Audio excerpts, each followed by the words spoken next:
Party को बहुत बड़ा झटका लगा है वो है महाराष्ट्र। बताइए, सरकार भी बना ली एनडीए ने यहां पर, उसके बावजूद जो मौजूदा आपकी सरकार है उसके बावजूद आप यहां पर सीटें बढ़ा नहीं पाए, बल्कि आपकी हार हो गई है।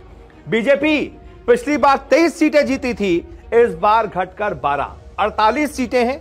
48 सीटों में से इनको उम्मीद थी कि ये 30 सीटें जीतेंगे कम से कम। कहां 30, कहां 20, कहां 12, -11 हुआ है, -11, 11 सीटें और हार गई है यहां पर भारतीय जनता पार्टी। इंडिया गठबंधन को सीधा सीधा फायदा, 30 सीटें यहां पर इंडिया गठबंधन को मिल रही हैं।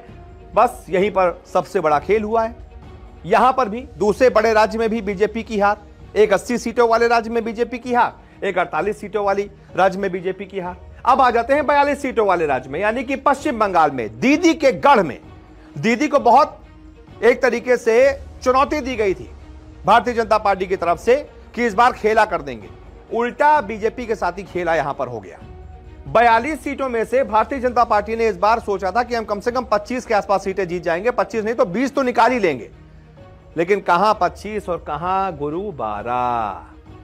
पिछली बार 18 सीटें जीती थी, -6 सीटें पिछली बार 18 जीती थी। उम्मीद थी कि हम 25 बढ़ाएंगे, थोड़ा और आगे जाएंगे, 20 या कम से कम 22 तो जीत ही लेंगे।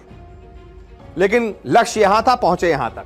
12 सीटें जीती दिख रही है, -6, और दीदी ने खेल कर दिया है। पिछली बार दीदी ने ऑल इंडिया तृणमूल कांग्रेस यानी कि ममता बनर्जी ने 22 सीटें जीती थी, इस बार 29 सीटें यानी कि +7 इधर, -6 इधर। ये देख रहे हैं, यहीं पर खेला हुआ है। इस राज्य में बीजेपी की हार है, इसी वजह से बीजेपी में मचा हाहाकार है।